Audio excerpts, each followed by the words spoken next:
आखिरकार अमेरिका ने पश्चिम एशिया से अपने नागरिकों को हटने के लिए क्यों कहा है? क्या ईरान में कुछ बड़ा होने वाला है? नमस्कार, आप देख रहे हैं न्यूज़ 18। मैं हूं आपके साथ श्रुति श्रीवास्तव। यह सवाल पश्चिम एशिया के कई देशों में अमेरिकी दूतावासों ने अमेरिका नागरिकों से किए गए आग्रह के बाद उठा है। दरअसल इसमें अमेरिका ने कहा है कि पश्चिम एशिया में रह रहे उसके नागरिक इस क्षेत्र से निकलने पर विचार करें। अमेरिकी द्वारा जारी यह सुरक्षा अलर्ट अम्मान, यरूशलम और बगदाद में अमेरिकी दूतावासों ने सोशल मीडिया पर पोस्ट किया है। इसमें कहा गया है कि अगर हालात बिगड़ते हैं तो अमेरिकी नागरिकों को इन क्षेत्रों से निकलने के लिए तैयार रहना चाहिए। इन संदेशों में अमेरिकी नागरिकों से उड़ान की जानकारी चेक करने और स्थानीय अधिकारियों की सुरक्षा सलाह का पालन करने का भी आग्रह किया गया है। ट्रंप ने बोला है कि हम इतने हमले करेंगे कि दरअसल अलर्ट में कहा गया है कि मध्य पूर्व में वर्तमान में मौजूदा अमेरिकियों को सतर्क और ज़्यादा चौकस रहने के लिए चाहिए। उन्हें फ्लाइट रद्द होने, समय समय पर हवाई क्षेत्र बंद होने और संभावित यात्रा में व्यवधान के लिए तैयार रहना चाहिए।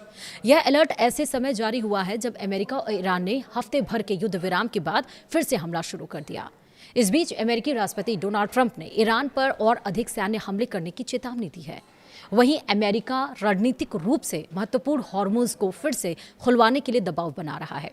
मैरीलैंड स्थित कैंप डेविड के राष्ट्रपति आवास पर शुक्रवार को पत्रकारों से बातचीत में ट्रंप ने कहा है कि हम सिर्फ जीतना चाहते हैं। उन्होंने संकेत दिया है कि अमेरिकी सैन्य कार्रवाई अभी कुछ समय तक जारी रह सकती है। ये भी कहा कि अमेरिका ईरान पर बहुत कड़ा प्रहार करेगा। एक समय ऐसा आएगा जब वे कहेंगे कि अब हम और नहीं झेल सकते। वहीं ईरान पर युद्ध समझौता तोड़ने का भी आरोप है। जी हां, इसके बाद दिन में व्हाइट हाउस की प्रेस सचिव कैरोलिन लेविट ने ईरान पर अमेरिका के साथ हुए युद्ध विराम समझौते का उल्लंघन करने का आरोप लगाया। उन्होंने कहा कि तेहरान ने पिछले महीने अमेरिका के साथ युद्ध विराम संबंधी एक समझौता ज्ञापन यानी कि MOU पर हस्ताक्षर किए थे, लेकिन इसके तुरंत बाद उसने उसे तोड़ दिया, वाणिज्यिक जहाजों पर हमला किया और अमेरिकी सैनिकों की हत्या की।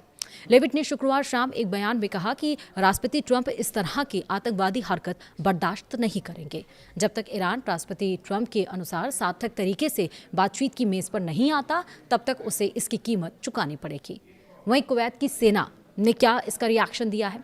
दरअसल इस बीच कुवैत की सेना ने शनिवार को कहा कि उसके बल उन ड्रोन हमलों का जवाब दे रहे हैं जो देश पर ईरान के हमलों का ही हिस्सा थे।